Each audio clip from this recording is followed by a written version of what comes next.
إن الحمد لله نحمده ونستعينه ونستغفره ونعوذ بالله من شرور أنفسنا ومن سيئات أعمالنا من يهده الله فلا مضل له ومن يضلله فلا هادي له وأشهد أن لا إله إلا الله وحده لا شريك له وأشهد أن محمدا عبده ورسوله صلى الله تعالى عليه وعلى آله وصحبه وسلم تسليما كثيرا أما بعد فإن خير الحديث كتاب الله وخير الهدي هدي محمد صلى الله عليه وسلم وشر الأمور محدثاتها وكل محدثة بدعة وكل بدعة ضلالة وكل ضلالة في النار أما بعد فأعوذ بالله من الشيطان الرجيم بسم الله الرحمن الرحيم ألا بذكر الله تطمئن القلوب সমস্ত প্রশংসা সেই মহান আল্লাহ রাব্বুল আলামিনের, যে আল্লাহ আমাদেরকে সৃষ্টি করেছেন এবং আমাদের হিদায়াতের জন্য পবিত্র আল কোরআনুল করিম নাযিল করেছেন।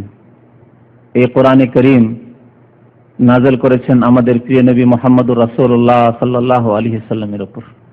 তিনি পবিত্র আল কোরআনকে সবচাইতে বেশি পড়েছেন, উপলব্ধি করেছেন এবং সবচাইতে বেশি বাস্তবায়িত করেছেন তিনি সাল্লাল্লাহু আলাইহি ওয়াসাল্লাম। কোরআনে করিম মানুষের হিদায়াতের সঠিক পথ নির্দেশনার জন্য একটি আলো। এই জন্য কোরআনে করিমকে আল্লাহ রাব্বুল আলামিন নূর বলে আখ্যায়িত করেছেন। ওয়া আনজালনা ইলাইকুম নূরাম মুবিনা, আমি সুস্পষ্ট নূর নাযিল করেছি। নূর মানে আলো। এই আলো আল কোরআনুল করিম, যে আলোর দ্বারা অসংখ্য মানুষ সঠিক পথ পেয়েছে, পাচ্ছে এবং কিয়ামত পর্যন্ত অসংখ্য মানুষ সঠিক পথ পেয়ে তারা মহান আল্লাহ রাব্বুল আলামিন তাদের জন্য যে তাদের গন্তব্যস্থান জান্নাতুল ফিরদৌস তৈরি করে রেখেছেন, সে গন্তব্যস্থানে পৌঁছবে। যেখানে পৌঁছা হচ্ছে মানুষের লক্ষ্য উদ্দেশ্য। যে জান্নাত থেকে বিতাড়িত হতে হয়েছিল আমাদের পিতা আদম আলাইহিস সালামকে, কারণ কি ছিল? কারণ ছিল যে শয়তানের চক্রান্ত। শয়তান পদস্খলন ঘটিয়েছিল। শয়তানের বিভ্রান্তি বেড়া জালে ফেসে যাওয়ার কারণে জান্নাত থেকে বহিষ্কৃত হতে হয়েছিল। মানুষের আসল স্থান হচ্ছে জান্নাত। যদি সেখান থেকে সে শয়তানের চক্রান্তে পড়ে অন্য কোনো ভ্রান্ত পথ অবলম্বন না করে। এই জন্য আল্লাহ প্রথম আদম আলাইহিস সালামকে সৃষ্টি করার পরে জান্নাতেই স্থান দান করেছিলেন, এ কথা জানিয়ে দেওয়ার জন্য যে তোমাদের আসল স্থান হচ্ছে জান্নাত। তারপরে তার ভুলের কারণে আল্লাহ জান্নাত থেকে বেরো করে দিলেন, এ কথা জানিয়ে দেওয়ার জন্য যে তোমরা যদি ভুল করো, শুধু আদম আলাইহিস সালাম নন, বরং তার সন্তানদের, ছেলে মেয়েদের মধ্যেকার কিয়ামত পর্যন্ত যে কোনো মানুষ যদি ভুল করে তাহলে জান্নাত থেকে বিতাড়িত হইতে হবে, জান্নাত হাসিল করতে পারবে না। এই কথা আমাদের জানিয়ে দেওয়া হয়েছে আদম আলাইহিস সালামের এই জীবনী, এই ঘটনার মাধ্যমে। এই কোরআনে কারীমের মাধ্যমে আল্লাহ রাব্বুল আলামিন আমাদেরকে এই আসল গন্তব্যস্থান, যেখানে আবার আমরা ফিরে যেতে পারবো, যেখান থেকে গুনাহের কারণে বিতাড়িত হতে হয়েছে আমাদের পিতা আদম আলাইহিস সালামকে, পৌঁছিতে পারবো যদি কোরআনে কারীমকে আমরা আমাদের হিদায়াত এবং সঠিক পথ প্রদর্শনের জন্য আমরা গাইড বুক হিসাবে, আসমানি সিলেবাস হিসাবে গ্রহণ করতে পারি। এই কোরআনে কারীমের ফজিলত রয়েছে অপরিসীম, যা কোরআনে কারীমে এবং প্রিয় নবী মুহাম্মদুর রাসূলুল্লাহ সাল্লাল্লাহু আলাইহি ওয়াসাল্লামের হাদিসে বিস্তারিতভাবে বর্ণিত হয়েছে। আজকে তার কিছু অংশ আপনাদের সামনে পেশ করব, যে কোরআনে কারীমের মর্যাদা, তার ফজিলত, এই কোরআন দিয়ে আল্লাহ রাব্বুল আলামিন কিভাবে মানুষকে সম্মানিত করেন বা করেছেন তা আমরা বোঝার চেষ্টা করব। কোরআনে কারীম হচ্ছে শান্তির উৎস, মানুষের মনের শান্তি, মানুষের দৈহিক শান্তি, মানুষের দুনিয়া এবং আখিরাতের শান্তির উৎস হচ্ছে কোরআনে কারীম। আল্লাহ রাব্বুল আলামিন কোরআনে কারীমকে অনেকগুলি আয়াতে আল্লাহর জিকির বলে আখ্যায়িত করেছেন। আল্লাহর জিকির, যেহেতু কোরআনে কারীমের মাধ্যমে আল্লাহকে মানুষ স্মরণ করে, এই পথ কোরআনে কারীম যেই পথ প্রদর্শন করেছে, সেই পথ অবলম্বন করার পরেই আল্লাহকে স্মরণ করতে পারে মানুষ। কোরআনে কারীমকে আল্লাহ উপদেশ জিকির বলে আখ্যায়িত করেছেন। এবং এই কোরআনে কারীমের হেফাজত সুরক্ষার জন্য আল্লাহ স্বয়ং দায়িত্ব নিয়েছেন। ইন্না নাহনু নাযালনা যিকরা ওয়া ইন্না লাহু লাহাফিজুন, নিশ্চয় আমি জিকির নাযিল করেছি। আল্লাহ কোরআন নাযিল করেছে, এখানে জিকির বলা হয়েছে। ইন্না নাহনু নাযালনা যিকরা, জিকির কোরআনে কারীম উপদেশ, আল্লাহ উপদেশ নাযিল করেছেন। ওয়া ইন্না লাহু লাহাফিজুন, এবং নিশ্চয়ই আমি তার হেফাজত করব, তার সুরক্ষা করব। কাকে দিয়ে করবেন, কিভাবে করবেন, কোন জামানায় কাদের মাধ্যমে আল্লাহ কোরআনের হেফাজত করবেন, আল্লাহ রাব্বুল আলামিন ভালো জানেন। কোন জাতির মধ্য থেকে আল্লাহ রাব্বুল আলামিন কোরআনের খাদেম বেছে নেবেন, মনোনীত করবেন, সেটি আল্লাহর কাজ।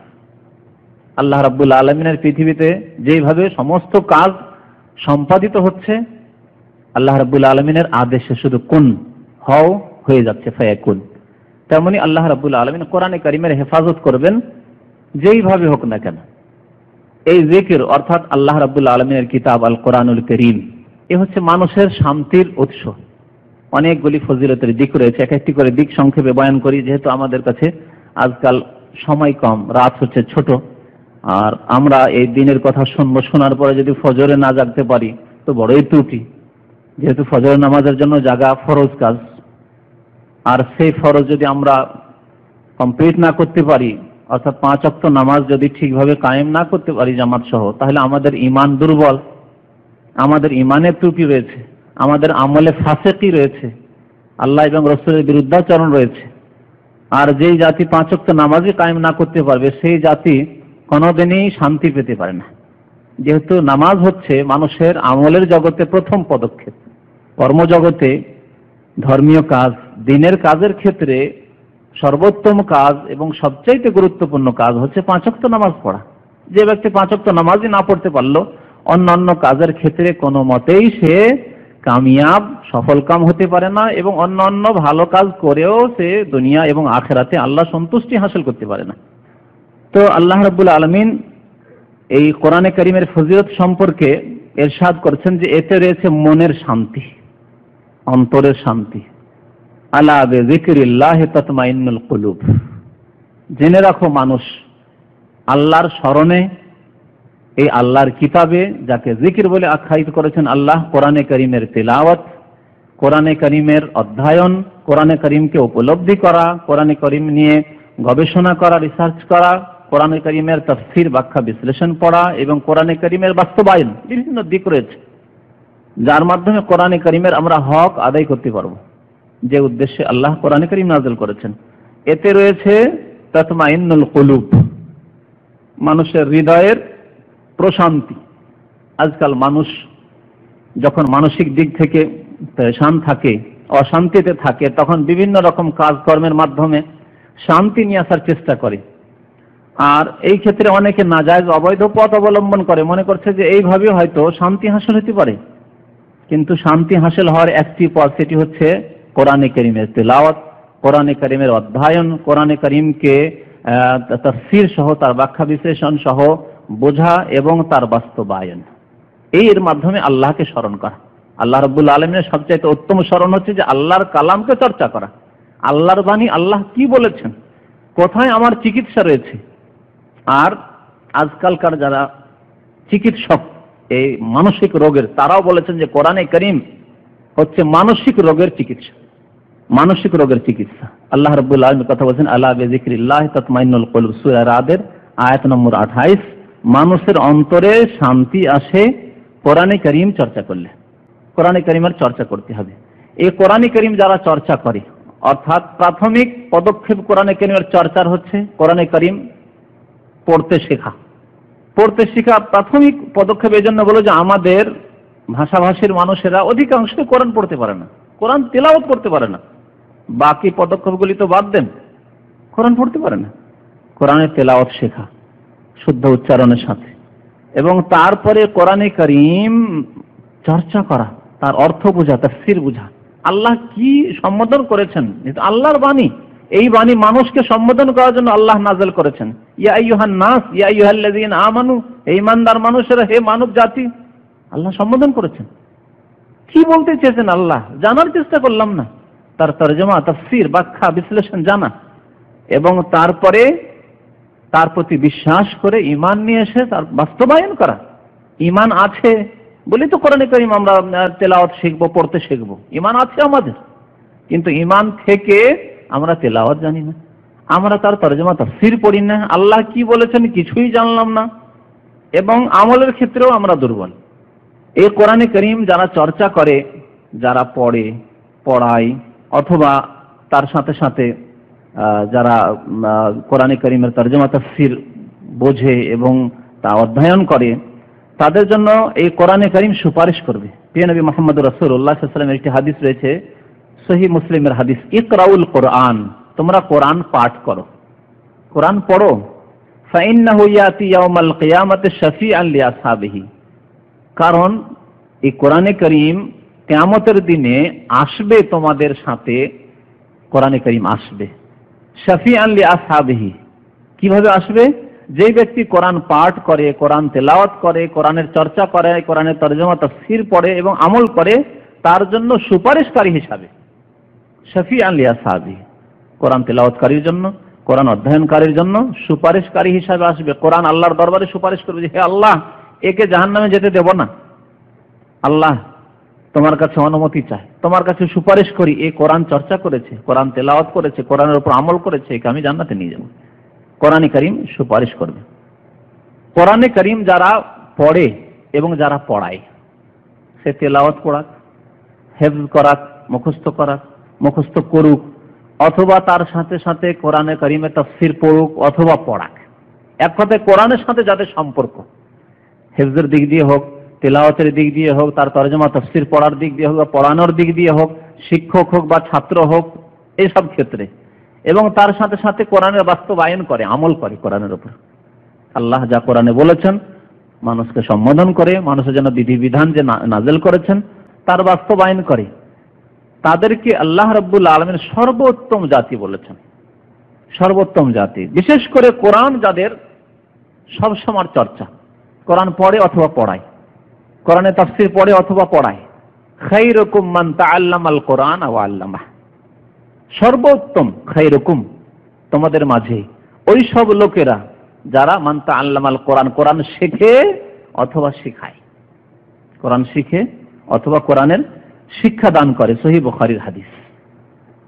এর চাইতে ভালো জাতি পৃথিবীতে নেই, যা কোরআন শিখে এবং শেখায়। এবং বারবার এক কথায় মানে রিপিট করছি না যে কোরআন শিখে এবং শেখার এর অর্থ কি, শুধু তেলাওয়াত না, যেমন এক শ্রেণীর মানুষের এখানে আরো স্মরণ করিয়ে দেওয়ার প্রয়োজন যে আমার দেশে কোরআনে কারীমটাকে শুধু তেলাওয়াতের কিতাব হিসাবে এক শ্রেণীর লোকেরা ধরে নিয়েছে, যে কোরআনে বেশি বেশি তেলাওয়াত করতে পারলেই, বেশি বেশি খতম করলেই কোরআনের হক আদায় হয়ে গেল। না, একটি হক, এটি কোরআনে একটি হক আদায় হলো তেলাওয়াতের ক্ষেত্রে। বাকি কথাগুলি যে বারবার আমি বলেছি, একবারে বেশি বলা হয়েছে, সেগুলি খেয়াল রাখবেন, আর সেগুলিকে খেয়াল রেখে কোরআনের হক আদায় করতে হবে। তাহলে খায়রুকুম, তোমাদের মধ্যে উত্তম ব্যক্তি ওরা যারা কোরআন শেখে অথবা অন্যকে শিক্ষাদান করে। কোরআন যারা তেলাওয়াত করে, যেই বাড়িতে তেলাওয়াত হয়, যেই সমাজে যেই পরিবেশে তেলাওয়াত হয়, যেই কারে যেই গাড়িতে কোরআনের তেলাওয়াত হয়, গান বাজনা শোনে না, গাড়িতে বসলে কোরআন তেলাওয়াত শোনে বা শোনায় লোকদেরকে। বাড়িতে কোরআন তেলাওয়াত হয় সকাল সন্ধ্যা, নিজে তেলাওয়াত করে, ছেলে মেয়েদেরকে তেলাওয়াত করায়, বাড়িতে কোরআনের তেলাওয়াত হয়। যেই বাড়িতে কোরআনে কারীম আল্লাহর কিতাবের তেলাওয়াত হয়, আল্লাহর কিতাব পাঠ হয়, আল্লাহর কিতাবের চর্চা হয়, তরজমা তাফসীর হয়, সেই বাড়িতে শয়তান অবস্থান করতে পারে না। কোরআনে কারীমের বৈশিষ্ট্য হচ্ছে, গুণ হচ্ছে, ফজিলত হচ্ছে যে শয়তানকে বিতাড়িত করে সেই পরিবেশ থেকে, সেই সমাজ থেকে, সেই বাড়ি থেকে, যেই সমাজে, যেই পরিবেশে, যেই বাড়িতে কোরআনে কারীমের তেলাওয়াত হয়। এই ক্ষেত্রে বিশেষভাবে সূরা বাকারার কথা পেয়ে নবী মুহাম্মদ রাসূলুল্লাহ সাল্লাল্লাহু আলাইহি ওয়াসাল্লাম ইরশাদ করেছেন সহিহ মুসলিমের হাদিসে, লা তাজালু বুয়ুতাকুম মাকাবিরা, তোমরা তোমাদের বাড়িগুলিকে কবরস্থানে পরিণত করো না, তোমাদের বাড়িগুলিকে কবরস্থানে পরিণত করো না। এর অর্থ কি? এর অর্থ হচ্ছে যে কবরস্থানে কোরআন তেলাওয়াত করা যায় না, তোমাদের বাড়িগুলিকে কবরের মতো করিও না, যে কবরস্থানে যেমন কোরআন তেলাওয়াত হয় না কখনো বা নিষিদ্ধ, ওই রকম তোমরা বাড়িতেও কোরআন তেলাওয়াত করবে না, এইরকম যাতে না হয়। এই হাদিস আমাদের দেশের এক শ্রেণীর বিদআতপন্থীদের খণ্ডনের জন্য যথেষ্ট। এই হাদিসে এই টুকরো তারা করে কি, কোরআন খানি করে কবরস্থানে গিয়ে। এক শ্রেণীর বিদআতীরা করে কি, যে বাড়িতে বসে বসে কোরআন খানি করে, আর এই কোরআনের সওয়াবটুকু বকশিয়ে দিল ওই মৃত ব্যক্তিকে, আর ওকে জান্নাতে পাঠায় কোরআনকে বক্সানোর মাধ্যমে। এক শ্রেণীর লোকেরা তো এরকম করে বাড়িতে বসে বসে তেলাওয়াত। আর এক শ্রেণীর লোকেরা তামু টামু নিয়ে খাবার দাবার নিয়ে ডাল চাল নিয়ে বসে যায় কবরের কাছে। আছে এরকম একদল, 3 দিন 7 দিন কবরের কাছে বসে আছে তাদের হাফেজরা মোল্লারা, আর কোরআন তেলাওয়াত করছে, আর কাছে থেকে বক্সাচ্ছে। বাড়ি থেকে কেন, দূর থেকে কেন বক্সাবে? কবরের কাছে বসে বসে কোরআন তেলাওয়াত করে বক্সাচ্ছে, মানে কোরআনের সওয়াব পৌঁছাচ্ছে ওখান থেকে সরাসরি, একবারে ডাইরেক্ট, কোনো মাধ্যমের ভাইয়ার প্রয়োজন নেই। সব বিদআত। কবরস্থান কোরআন তেলাওয়াতের জায়গা নয়। লা তাজআলু বুয়ুতাকুম মাকাবিরা, তোমাদের ঘরগুলিকে কবরে পরিণত করবে না, অর্থাৎ কবরের মতো করবে না যে ঘরেও তেলাওয়াত হয় না, যেমন কবরস্থানে তেলাওয়াত হয় না। বরং তোমরা বেশি বেশি ঘরে তেলাওয়াত করবে, কোরআন পাঠ করবে, কোরআনের চর্চা করবে। ইন্নাশ শায়তানা ইয়ানফিরু মিনাল বাইতিল্লাযী তুকরাউ ফীহি সূরাতুল বাকারাহ, নিশ্চয় শয়তান সেই বাড়ি থেকে পলায়ন করে। ইয়ানফিরু, শয়তান পলায়ন করে, থাকতেই পারে না শয়তান সেই বাড়িতে যেই বাড়িতে সূরা বাকারা নিয়মিত পাঠ করা হয়। সূরা বাকারা নিয়মিত পাঠ করা হয়। আরেকটি কথা মনে, যেখানে আল্লাহর ফেরেশতা, রহমতের ফেরেশতা থাকেন, সেখানে শয়তান থাকতে পারেন। কোরআন তেলাওয়াত হলে আল্লাহর রহমতের অসংখ্য ফেরেশতা হাজির হন। শুধু সূরা বাকারা হোক, অন্য বিশেষ করে সূরা বাকারা ফজিলত রয়েছে, কিন্তু সূরা বাকারা ছাড়াও কোরআন তেলাওয়াত যেই বাড়িতে হয় সেই বাড়িতে শয়তান স্থান নিতে পারে না, যেহেতু আল্লাহর রহমতের ফেরেশতার স্থান সেখানে। আরো নবী করিম সাল্লাল্লাহু আলাইহি ওয়াসাল্লাম আয়াতুল কুরসি সম্পর্কে বলেছেন, ইযা আওয়াইতা ইলা ফিরাশিকা, যখন তুমি তোমার বিছানায় আসবে ঘুমাবার জন্য, ফাকরা আয়াতুল কুরসি, তখন আয়াতুল কুরসি পড়ে নেবে। আয়াতুল কুরসি আমাদের অধিকাংশ মানুষের মুখস্থ, কিন্তু অনেকে গাফেল, ঘুমাবার সময় দুনিয়ার চিন্তা করতে করতে ঘুমিয়ে গেলাম, ইচ্ছা করে হয়তো ছেড়ে দিয়ে ঘুমান না, কিন্তু অনিচ্ছাকৃত খেয়ালই হলো না যে আয়াতুল কুরসি পড়ে ঘুমাই না। একটু খেয়াল রাখেন যে আমাকে ঘুমাবার পূর্বে আয়াতুল কুরসি পড়ে ঘুমাইতে হবে, সূরা ইখলাস, নাস, ফালাক পড়ে ঘুমাইতে হবে। কিছু নিজের ডিউটি, ওয়াজিফা বলা হয় এগুলোকে, ডিউটি।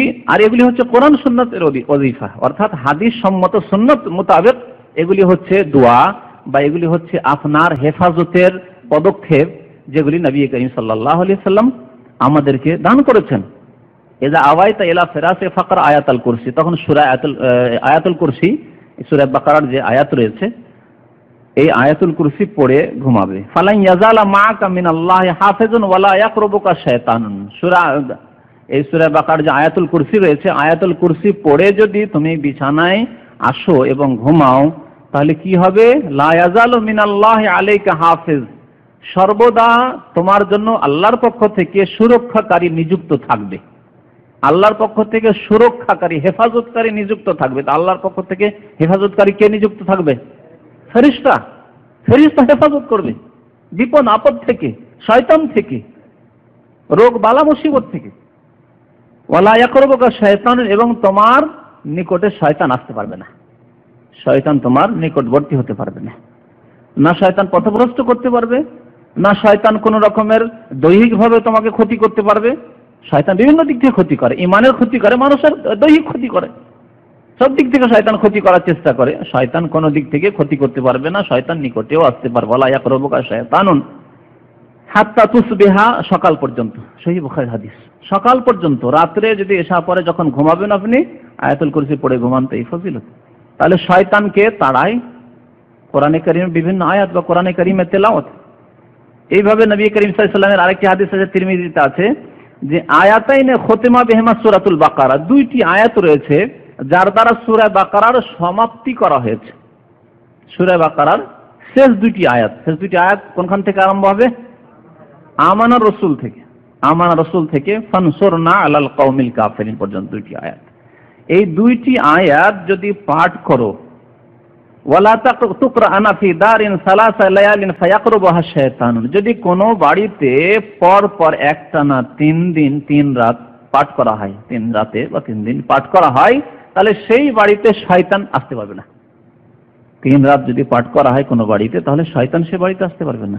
কে চান না যে আমার বাড়ি, আমার স্ত্রী, আমার ছেলে মেয়ে শয়তান থেকে বিপদমুক্ত থাক? শয়তান নানা রকম বিপদ নিয়ে আসে বাড়ির ওপর। এমনকি একটি হাদিস আছে নবী করিম সাল্লাল্লাহু আলাইহি ওয়াসাল্লাম, যে শয়তান করে কি, শয়তান বাড়িতে আগুন লাগায়। এই যে মাঝে মাঝে বাড়িতে আগুন লেগে যায়, কারণ বুঝতে পারছেন না, শয়তান আগুন লাগায় বাড়িতে।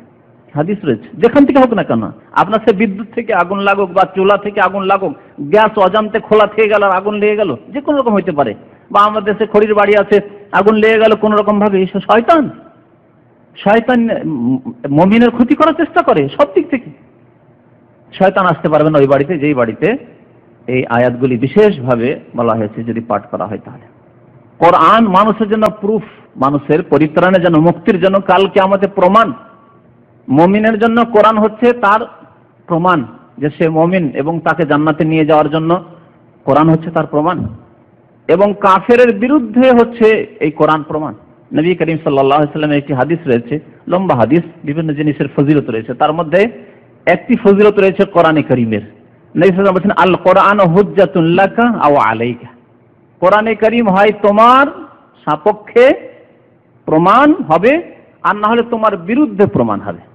কোরআনের যদি বাস্তবায়ন করো তাহলে তোমার সপক্ষে সে প্রমাণ পেশ করবে, যেমন সুপারিশ করবে, এর আগে শুনলেন, তেমনি কোরআন প্রমাণ পেশ করবে যে হে আল্লাহ আমার প্রতি ঈমান নিয়ে এসেছে, আমার তেলাওয়াত করেছে, আমার তাফসীর পড়েছে, তোমার কালাম, তোমার বাণী সে অধ্যয়ন করেছে এবং আমল করেছে কোরআনের ওপর, কোরআনই জীবনযাপন করেছে, কোরআনের বিধান মোতাবেক সে জীবনযাপন করেছে। হুজ্জাতুন লাকা, মুমিনের জন্য কোরআন হবে তার মুক্তির জন্য প্রমাণ কাল কিয়ামতে। আও আলাইকা, যে কাফের কোরআনকে অস্বীকার করলো, বা সে যে মুনাফিক কোরআনের উপর সন্দেহ করলো, যে কোরআন থেকে বিমুখ হলো, কাফেরও নয় মুনাফিকও নয়, কিন্তু কোরআনের দিকে কোনোদিন ধাবিত হলো না, এ হচ্ছে মুরিদ, বিমুখ, কোরআন বিমুখ। জাতিগত মুসলিম জীবনে কোরআন না পড়েছে, না তেলাওয়াত করেছে, না কোরআন শুনে, কোরআনের পরিবর্তে গান বাজনা শোনে, বাদ্যযন্ত্রের আওয়াজ শোনে, আর কোরআন জীবনে চর্চাও করেনি, কোরআনে আল্লাহ কি বলেছেন তা বোঝারও চেষ্টা করেনি জাতিগত মুসলমান, এরা মুরিদ। যদি এদের কাফেরও না বলি, এরা মুনাফিকও নয়, এরা হচ্ছে মুরিদ, কোরআন বিমুখ। কোরআন একদিকে ডাকে, অন্যদিকে সে মুখ করে আছে, কোরআনের উল্টো দিকে তার কিবলা, কোরআন যেদিকে আহ্বান করে সেদিকে তার কিবলা নাই। তো এদের বিরুদ্ধে কোরআন কাল কিয়ামতে সাক্ষী দেবে এবং এদের বিরুদ্ধে প্রমাণ হবে কোরআন, আল্লাহ এই তোমার বাণী আল কোরআন, যে আমি এই কোরআনের উপর আমল করেনি, তারা কোরআনের বাস্তবায়ন করেনি। এই জন্য কোরআন মানুষকে সম্মান দান করে, কোরআনের মাধ্যমে আল্লাহ রাব্বুল আলামিন মানুষকে সম্মান দান করেছেন, এক শ্রেণীর মানুষকে আর এক শ্রেণীর মানুষকে লাঞ্ছিত করেছেন। একটি হাদিসে রয়েছে যে ইন্নাল্লাহা ইয়ারফাউ বিহাযাল কিতাবি আকওয়ামান ওয়া ইয়াদাউ বিহি আখারিন, নিশ্চয় আল্লাহ এই কোরআন দিয়ে এক শ্রেণীর মানুষকে সম্মানিত করেন। অনেকে সম্মানিত হয়েছে, হচ্ছে এবং হবে কিয়ামত পর্যন্ত, দুনিয়াতেও এবং পরকালে। দুনিয়া তো ক্ষণস্থায়ী জীবন, তারপরেও দুনিয়াতেও আল্লাহ রাব্বুল আলামিন সম্মানিত করেন এই কোরআন দিয়ে মানুষ, পরকালে সম্মানিত করবেন এই কোরআনের মাধ্যমে এক শ্রেণীর মানুষকে। ওয়া ইয়াদাউ বিহি আখারিন, এবং আরেক শ্রেণীর মানুষকে আল্লাহ লাঞ্ছিত করবেন এই কোরআন দিয়ে। লাঞ্ছিত করেছেন, লাঞ্ছিত করছেন এবং লাঞ্ছিত করবেন দুনিয়াতেও এবং পরকালেও। কোরআনে কারীম দিয়ে কিভাবে আল্লাহ সম্মানিত করছেন অনেক ঘটনা রয়েছে এই ক্ষেত্রে।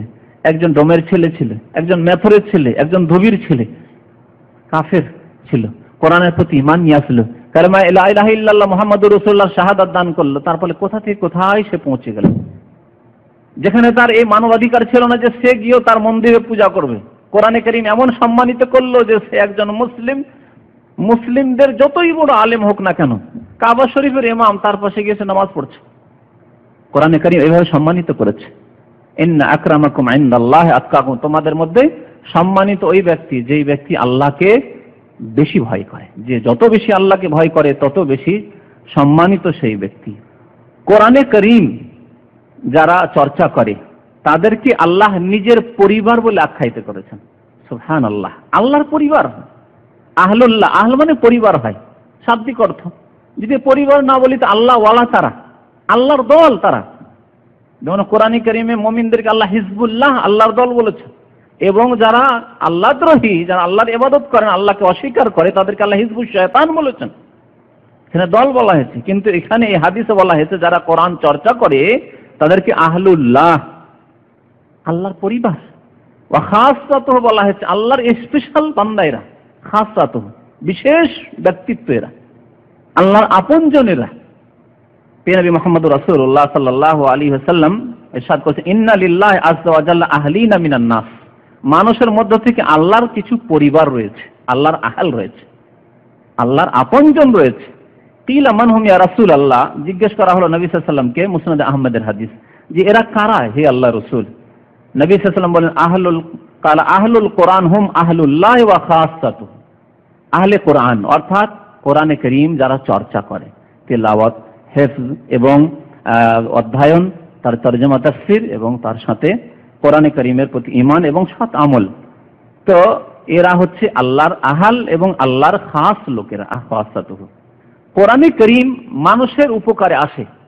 যদি কোরআনে কারীমের উপকারে আসে সার্বিক দিক থেকে, যে যতটা কোরআনে কারীমের বাস্তবায়ন করবে তত বেশি সে উপকৃত হবে কোরআন দিয়ে। এমনকি মুনাফিক পর্যন্ত, মুনাফিক কোরআনে তেমন বিশ্বাস নেই, বিশেষ করে আকীদাগত যারা বিশ্বাসগত মুনাফিক। মুনাফিক আবার দুই প্রকার, আর কতক আছে আমলগত মানে কর্মগত মুনাফিক। কর্মগত মানে আল্লাহর প্রতি বিশ্বাস আছে, পরকালে বিশ্বাস আছে, কোরআনে বিশ্বাস আছে, কিন্তু মুনাফিকি কিছু লক্ষণ তার মধ্যে আছে। যেমন মানুষের সাথে ওয়াদা করলে, প্রতিশ্রুতি করলে চুক্তি ভঙ্গ করা, ওয়াদা খেলাফি করা, অকথ্য ভাষা প্রয়োগ করা, তারপরে কথা বললে মিথ্যা কথা বলা, এগুলি হচ্ছে মুনাফিকদের লক্ষণ। এগুলো হচ্ছে আমলি মুনাফিক মানে কর্মগত মুনাফিক। আর আকীদাগত মুনাফিক যাদের বিশ্বাসে সন্দেহ সংশয় আছে, এরা হচ্ছে আকীদাগত মুনাফিক। তো মুনাফিক হলো কোরআন দ্বারা উপকৃত হয়, যদিও সীমিত তাদের উপকার কোরআন থেকে, কিন্তু উপকৃত হয়। একটি হাদিস রয়েছে সহিহ বুখারীতে, যার দ্বারা বোঝা যায় যে কোরআন সার্বিক দিক থেকে মানুষের উপকার করে। নবী করিম সাল্লাল্লাহু আলাইহি ওয়াসাল্লাম একটি উদাহরণ দিয়ে বুঝিয়েছেন এই কথাটিকে। যারা কোরআন তেলাওয়াত করে বা চর্চা করে তারা তিন প্রকার। আল মুমিন আল্লাযী ইয়াকরাউল কোরআন ওয়া ইয়ামালু বিহি, ওই মুমিন ইমানদার মুসলিম যারা কোরআন তেলাওয়াত করে, পড়ে এবং তার উপর আমলও করে। কোরআন পাঠ করে, তেলাওয়াত হিফজ করে এবং কোরআনের বাস্তবায়ন করে, কোরআনের চর্চাও করে, বাস্তবায়ন করে। দুটি জিনিস, এক হচ্ছে কোরআন পড়লো আর কোরআনের উপর আমল করলো। আমলও ঠিক আছে, যা পড়ছে কোরআনে তার মোতাবেক আমল করছে। তো এদের উদাহরণ, এরা হচ্ছে সবচেয়ে উত্তম মুমিন, উত্তম ব্যক্তি। এদের উদাহরণ কি? কাল উতরুজ্জা, কাল উতরুজ্জা, কমলা লেবুর মতো। কমলা লেবু, কমলা লেবুতে স্বাদও আছে আর কি আছে? সুগন্ধিও আছে। লেবুতে স্বাদও আছে আর সুগন্ধি আছে, দুটো জিনিস আছে। তো দুটো পেল সে, কোরআন পড়লো এবং কোরআনের উপর আমল করলো। তো কাল উতরুজ্জা, তার উদাহরণ হচ্ছে কমলা লেবুর মতো। তা'মুহা তাইয়্যিবুন ওয়া রিহুহা তাইয়্যিবুন, তার যে স্বাদ রয়েছে স্বাদটি অত্যন্ত সুন্দর, তাইয়্যিব, ওয়া রিহুহা তাইয়্যিব, এবং তার সুগন্ধি যা আছে সুগন্ধিও ভালো। কোরআন রয়েছে পর্দার কথা, করণীয় যা রয়েছে তা করে, যা বর্জনীয় হারাম করেছেন আল্লাহ, অপছন্দ করেছে তা সে অপছন্দ করে এবং সে হারাম মনে করে এবং তার থেকে দূরে থাকে। তো কোরআনের উপর আমল করলো। এদের উদাহরণ হচ্ছে এইরকম, কমলা লেবুর মতো, তার স্বাদও ভালো এবং তার সুগন্ধিও ভালো। ওয়াল মুমিন আল্লাযী লা ইয়াকরাউল কোরআন ওয়া ইয়ামালু বিহি কাত্তামারা, আর সে মুমিন আছে যে কোরআন পাঠ করে না, এত ব্যস্ত ব্যবসা বাণিজ্য এই সেই দুনিয়াদারিতে যে কোরআন না তেলাওয়াত করে, না কিছু হেল্প করলো, না কোরআনের তাফসীর পড়লো, তবে কোরআনের উপর আমল করে, ওই শুনে শুনে আমল করে কোরআনের উপর, নামাজ পড়ে, রোজা করে, হজ করে, যাকাত করে, গুনাহ থেকে বেঁচে থাকে, যা করণীয় করে, কোরআনে যা রয়েছে বর্জনীয় তা করে না। কিন্তু কোরআন পাঠ করার, কোরআন চর্চা করার সময় নেই তার কাছে, করে না। ঈমান রয়েছে কোরআনের উপর, আমল করে, কিন্তু কোরআনের তেলাওয়াত বা চর্চার অভাব রয়েছে। তার উদাহরণ কি? কাত্তামারা, খেজুরের মতো। খেজুরের মতো সে, খেজুর কেমন? স্বাদ রয়েছে কিন্তু সুগন্ধি নেই। কিছু খেজুরের সুগন্ধি আছে, সুগন্ধি নেই। তো এরকম স্বাদ আছে তার, সুগন্ধি নেই। যদি তেলাওয়াত করতো তাহলে তার দ্বারা উপকৃত অন্য কেউ হইতো। দেখেন, আমল করলেন আপনি, ব্যক্তি জীবনে, নিজের জীবনে আপনি আমল করলেন, তার বাস্তবায়ন হলো। কিন্তু যদি কোরআনের তেলাওয়াত করতেন, কোরআন মুখস্থ করতেন, কোরআনের আলেম হতেন, কোরআনের চর্চা করতেন, নিজে পড়তেন, অপরকে শোনাতেন তাফসীর, তাহলে সুগন্ধিটা অন্য কেউ পেত না, পেত না। এই জন্য সুগন্ধির সাথে তুলনা করা হয়েছে কোরআনের চর্চা করাকে। তো খেজুরের কথা নবী সাল্লাল্লাহু আলাইহি ওয়াসাল্লাম, তা'মুহা তাইয়্যিবুন ওয়া লা রিহা লাহা, স্বাদ তো ভালো কিন্তু তার কোনো সুগন্ধি নেই। ওয়া মাসালুল মুনাফিক, মুনাফিক জাতিতে মুসলমান কিন্তু নেফাক, কপটতা রয়েছে। আল্লাযী ইয়াকরাউল কোরআন কার রেহানা, কিন্তু কোরআন তেলাওয়াত করে। মুনাফিক কোরআন তেলাওয়াত করে, আমলের অভাব, আমল নেই। ওয়ালা ইয়ামালু বিহি, আমল করে না। মুনাফিক তো তাকে বলা হয়, কোরআন হয়তো দেখাবার জন্য কোরআন চর্চা করে, কোরআনের কথা বলে, কোরআন হয়তো তেলাওয়াত করে, কোরআনে যেখানে তেলাওয়াত হয় তাফসীর হয় সেখানেও হাজির হয়, কিন্তু আমল নেই। নবী সাল্লাল্লাহু আলাইহি ওয়াসাল্লাম বলছেন মাসালুল মুনাফিক, মুনাফিক এ কেমন? কার রায়হানা, ফুলের মতো। ফুলের গাছ, ফুলের গাছে কোনো ফল দেখেছেন? কিন্তু সুগন্ধি আছে, সুগন্ধি আছে। কার রায়হানা, রিহুহা তাইয়্যিব, তার সুগন্ধি তো সুন্দর। তা'মুহা, রায়হানা এক ধরনের বিশেষ করে গাছ, আরবদের এলাকায় হতো, সেই গাছে যে ফুল হতো, ফুলের সুগন্ধি বেশ সুন্দর, কিন্তু ওর যে ওই বীজ হতো, বীজ থেকে দুর্গন্ধ না, বীজ মুখে দিলে একেবারে অস্বাদ, তাতে কোনো স্বাদ নেই। তাতে কোনো স্বাদ নেই। তাই নবী সাল্লাল্লাহু আলাইহি ওয়াসাল্লাম বলছেন কারাইহানা তো রিহুহা তাইয়্যিব, মুনাফিকের কোরআন তেলাওয়াত কিন্তু আমলে দুর্বলতা। এর উদাহরণ হচ্ছে যে তার সুগন্ধিত বেশ সুন্দর, অত আমহা মুররুন, কিন্তু ওর স্বাদ ভালো না, তিক্ততা তাতে রয়েছে তার বীজে। সহিহ বুখারীর হাদিস। কোরআনে কারীমের আরেকটি ফজিলত হচ্ছে যে কোরআনে কারীম যে পাঠ করে তার জন্য কোরআনে কারীম যথেষ্ট। বিপদ আপদ মুক্ত রাখার জন্য কোরআনে কারীম যথেষ্ট। সহিহ ফজিলত। এই 2 সপ্তাহ আগে আপনাকে অনেক জালিয়াতি ফজিলত শুনিয়েছি, তাই না? ওই যে কি কিতাবটা নিয়ামুল কোরআন অনেক জালিয়াতি কথাবার্তা, আর যে নকশা টকশা বিদাতি নকশা ফকশা রয়েছে, ওই সব জালিয়াতি না, যে সহিহ হাদিস মোতাবেক কোরআনে কারীমের ফজিলত শুনেন। নবী সাল্লাল্লাহু আলাইহি ওয়াসাল্লাম বলেছেন যে কোরআনে কারীম তোমার সমস্যার সমাধানের জন্য যথেষ্ট। কিন্তু তাই বলে কোরআনে কারীমের তাবিজ করবেন যার অনুমতি নেই, নকশা বের করবেন যার অনুমতি নেই, হাতে ঝোলাবেন, বগলে ঝোলাবেন বা কোমরে ঝোলাবেন যার অনুমতি নেই, না, তা চলবে না। কোরআন কারীমের তিলাওয়াত, হিফজ এবং তার চর্চা করা, তরজমা তাফসীর পড়া এবং আমল করা, এই হচ্ছে কোরআনে কারীম দ্বারা আপনার উপকৃত হওয়ার উপায়। তো কোরআনে কারীম মানুষের জন্য যথেষ্ট। এই ক্ষেত্রে নবী করিম সাল্লাল্লাহু আলাইহি ওয়াসাল্লাম সূরা বাকারার শেষ 2 আয়াত সম্পর্কে বুখারী ও মুসলিম শরীফের হাদিসে একটি হাদিস রয়েছে, ইরশাদ করেছেন নবী সাল্লাল্লাহু আলাইহি ওয়াসাল্লাম, মান কারা আয়াতাইন মিন আখির সূরাতিল বাকারা, যে ফি লাইলাতিন, কোন ব্যক্তি যদি কোন রাতে সূরা বাকারার শেষ 2 আয়াত পাঠ করে রাতে, কাফাতাহু, তার জন্য এই 2 আয়াত যথেষ্ট। কাফাতাহু যথেষ্ট, এই যথেষ্ট কথা নবী সাল্লাল্লাহু আলাইহি ওয়াসাল্লাম বলেছেন। এর ব্যাখ্যা করতে গিয়ে মুহাদ্দিসিনগণ যারা হাদিসের বিজ্ঞ তারা বলেছেন 2টি মত। একটি হচ্ছে যে যদি কারো তাহাজ্জুদ পড়ার অভ্যাস থাকে, এই 2টি আয়াত পড়ে ঘুমিয়েছিল, তাহাজ্জুদ পড়ার জন্য আর জাগতে পারেনি, ফজর হয়ে গেল, আজান হয়ে গেল, ফজরের নামাজের জন্য চলে গেল, তাহাজ্জুদ পড়ার সময় পেল না, তো ওই যে 2টি আয়াত পাঠ করেছিল তাহাজ্জুদের সওয়াব পেয়ে গেল, তার জন্য কাফি, মানে যথেষ্ট, তার কাফাতাহু আন কিয়ামিল লাইল, তাহাজ্জুদের নামাজের বিকল্প হয়ে গেল তার। এটা হচ্ছে বিশেষ একটি ব্যাখ্যা। আর আরেকটি ব্যাখ্যা হচ্ছে কাফাতাহু, তার জন্য যথেষ্ট, মিন কুল্লি শাইইন ইউযিহি, এমন কোন জিনিস যা তার জন্য কষ্টদায়ক হয়। রাতে কোন জিনিস যদি সাপ কষ্ট দিতে আসে, বিচ্ছু তাকে কষ্ট দিতে পারে, কোন শত্রু চোর ডাকাত তাকে কষ্ট দিতে পারে, তার কোন শত্রু কষ্ট দিতে পারে, শয়তান কষ্ট দিতে পারে, মানুষ শয়তান, জিন শয়তান কষ্ট দিতে পারে, এই সব জিনিস থেকে হেফাজতের জন্য যথেষ্ট কাফাতাহু। তাহলে কোরআনে কারীম যারা পাঠ করে তাদের হেফাজতের জন্য এই কোরআনে কারীম যথেষ্ট। এই কোরআনে কারীমের তেলাওয়াত আল্লাহর এক বিরাট নিয়ামত, যে নিয়ামতের জন্য ঈর্ষা করার কথা নবী সাল্লাল্লাহু আলাইহি ওয়াসাল্লাম বলেছেন। এক হচ্ছে হিংসা করা হারাম। হিংসা কাকে বলা হয়? হিংসা বলা হয় যে কাউকে আল্লাহ কোন নিয়ামত দান করেছেন, আরে আল্লাহ ওকে কেন দিয়েছে, ওর ধ্বংস হয়ে যেত, আমি পেতাম যদি, এটি হচ্ছে হিংসা, হাসাদ, এটি হারাম। নবী সাল্লাল্লাহু আলাইহি ওয়াসাল্লাম কঠোর শাস্তির কথা বলেছেন হাসাদ, হিংসার ক্ষেত্রে। হিংসা হারাম। একজন ভালো চাকরি বাকরি করছে, যথেষ্ট সুখে রয়েছে, পাকা বাড়ি দিয়ে নিচ্ছে, আর আপনি পাকা বাড়ি করতে পারছেন না, আর রাস্তায় ফিরে বেড়াচ্ছেন, ভালো, হিংসা একেবারে ভর্তি। আমি একই গ্রামের মানুষ, একই সাথে লেখাপড়া করলাম, ও এত উন্নতি করলো আর আমি কিছুই করতে পারলাম না, দিল কেন আল্লাহকে? যেন আল্লাহর এই দানের উপর আপনার অভিযোগ রয়েছে, কেন আল্লাহ দিলে? এই জন্য চরম অপরাধ হিংসা করা, কাবিরা গুনাহ, হিংসা করা হারাম। তবে জায়েজ কোনটি? জায়েজ হচ্ছে যদি আপনি আল্লাহর কাছে আকাঙ্ক্ষা করেন যে আল্লাহ তাকে ধন দিয়েছে, তাকে জ্ঞান দিয়েছে, তাকে আল্লাহ অনেক কিছুই দিয়েছে, সে অনেক কাজ করছে, যদি আল্লাহ আমাকেও দিতে তাহলে আমি তার দ্বারা তোমার সন্তুষ্টির কাজ করতাম, কিন্তু তার কাছ থেকে কেড়ে নিয়ে নাই যে আল্লাহ তাকে কেন দিলে, আমাকে দিতে ওকে কেন দিলে, এটা হচ্ছে হিংসা, হারাম। কিন্তু তার কাছেও থাক, আল্লাহ তাকে দিয়েছে, ভালো কথা, আল্লাহ আমাকেও যদি সেই রকম দিত তাহলে আমিও এই কাজগুলি, ভালো কাজগুলি করতাম। গিবতা হাদিসে বলা হয়েছে একে, আরবি ভাষা গিবতা মানে ওই রকম আকাঙ্ক্ষা করা, একজন নিয়ামত প্রাপ্ত হয়েছে, তার মতো নিয়ামত পেলে আমিও ভালো কাজ করতাম।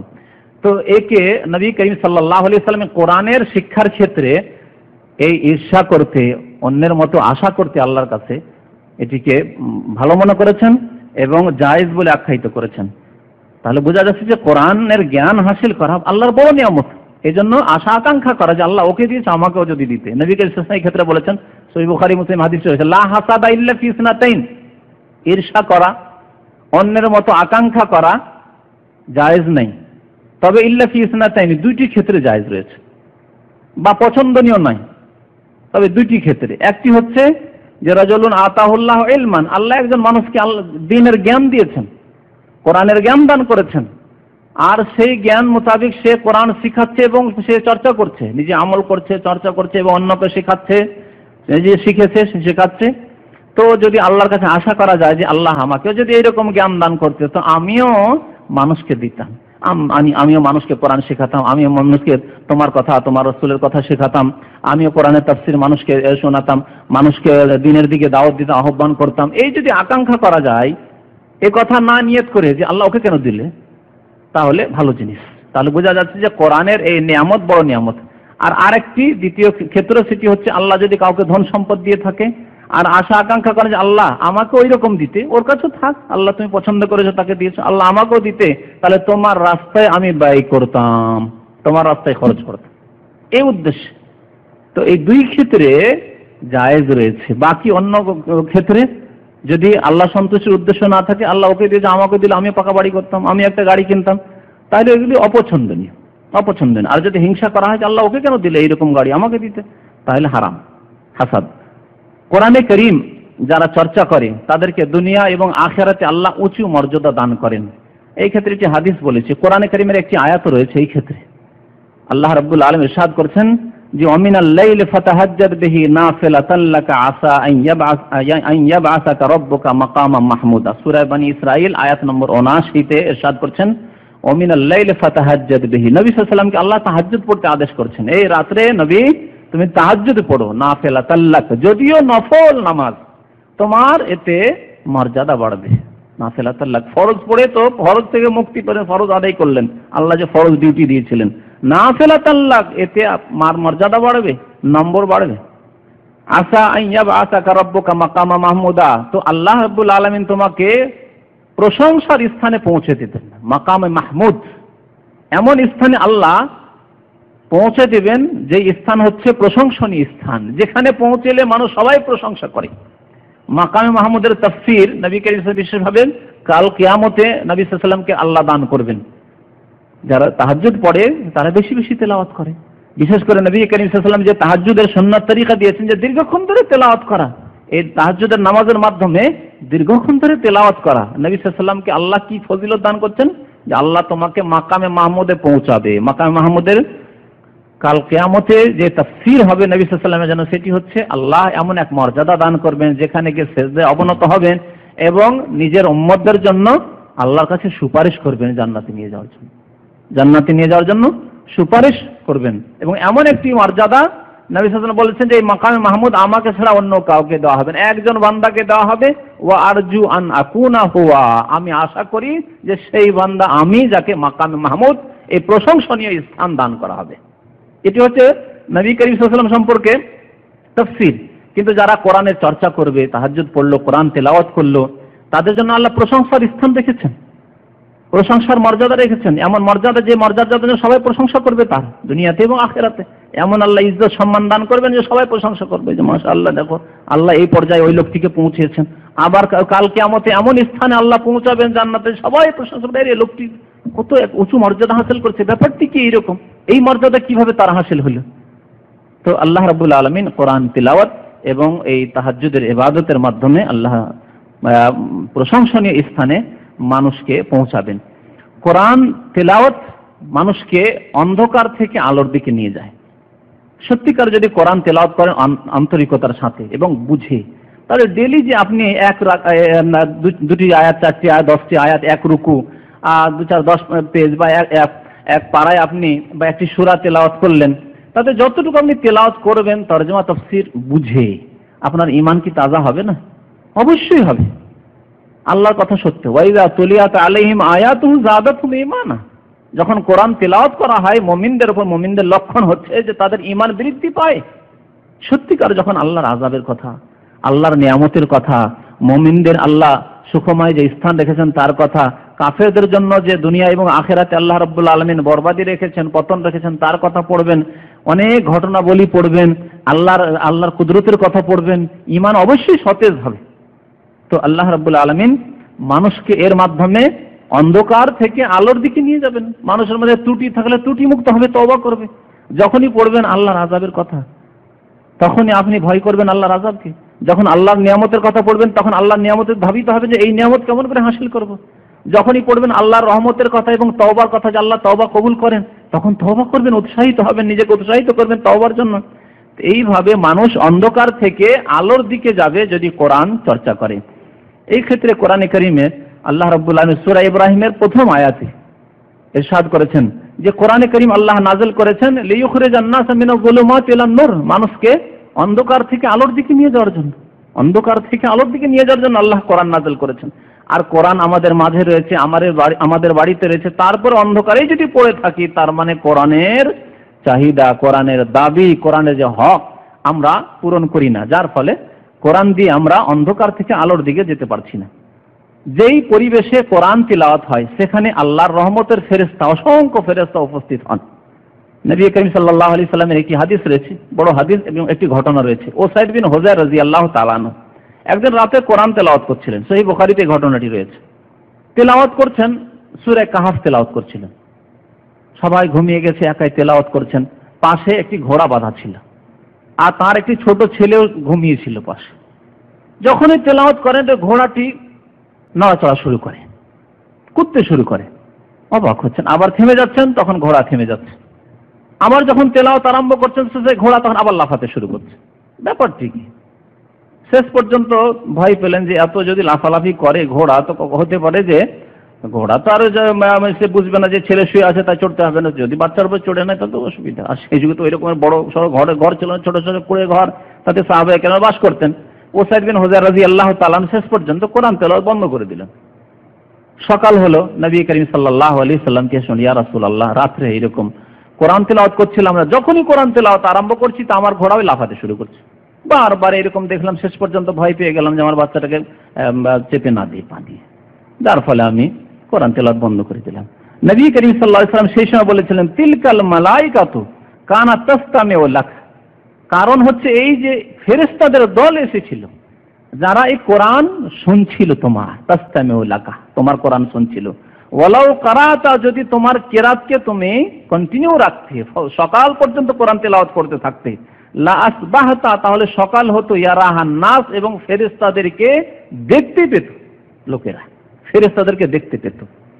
সে হাদিসে রয়েছে যে তিনি বেরিয়ে একবার দেখলেন যে বাইরে, দেখছেন বাইরে মনে হচ্ছে যে যেমন মেঘলা আকাশ থাকে, ওই মেঘের মতো আকাশ চারিদিক থেকে ঘিরে রয়েছে। বুঝতে পারলেন না ব্যাপারটা কি। যাই হোক, এই যে ঘোড়া বুঝতে পেরেছে যে আল্লাহর ফেরেশতা, এই দেখে ভয় পাচ্ছে। হয়তো আমাদের দেশে দেখা যায় না, বাস আসলে গরুর গাড়ি কেটে না, গরু রাস্তা ছেড়ে একদিকে টান দে, হ্যাঁ, তাই না? তো ফেরেশতাদেরকে দেখে হয়তো ভয় পাচ্ছে বা কিছু, যার ফলে সে লাফালাফি শুরু করে দিচ্ছে। নবী কারীম সাল্লাল্লাহু আলাইহি ওয়াসাল্লাম বললেন যে তুমি যদি কোরআন তেলাওয়াত করতেই থাকতে তাহলে সকাল হতো, ইয়ারাহান নাস মা তাস্তাতিরু মিনহুম, ও স্পষ্টভাবে মানুষরা দেখতে পেত এই আকাশ, যে আকাশে মেঘ ছেয়েছিল, এ ছিল আল্লাহর রহমত, আল্লাহর রহমত ঢেকেছিল, এবং আল্লাহর ফেরেশতাদের দল এসে তোমার কোরআন শুনছিল। সহিহ মুসলিমের হাদিস। নবী করিম সাল্লাল্লাহু আলাইহি ওয়াসাল্লাম কোরআনের ফজিলত সম্পর্কে বলেছেন যে কোরআন যারা তেলাওয়াত করে প্রতিটি অক্ষরে অক্ষরে 10 নেকি করে, প্রতিটি অক্ষরে 10 নেকি। তিরমিজির হাদিস, নবী করিম সাল্লাল্লাহু আলাইহি ওয়াসাল্লাম ইরশাদ করেছেন মান ক্বারা হারফান মিন কিতাবিল্লাহি ফালাহু বিহি হাসানাহ, যদি আল্লাহর কিতাবের কেউ একটি অক্ষর পড়ে তাহলে 1 নেকি, 1 নেকি। ওয়াল হাসানাতু বিআশরি আমসালিহা, আর ফর্মুলা হচ্ছে দ্বীনে ইসলামের যে একটি নেকি করলে আল্লাহ কমের পক্ষে 10 নেকি দেন।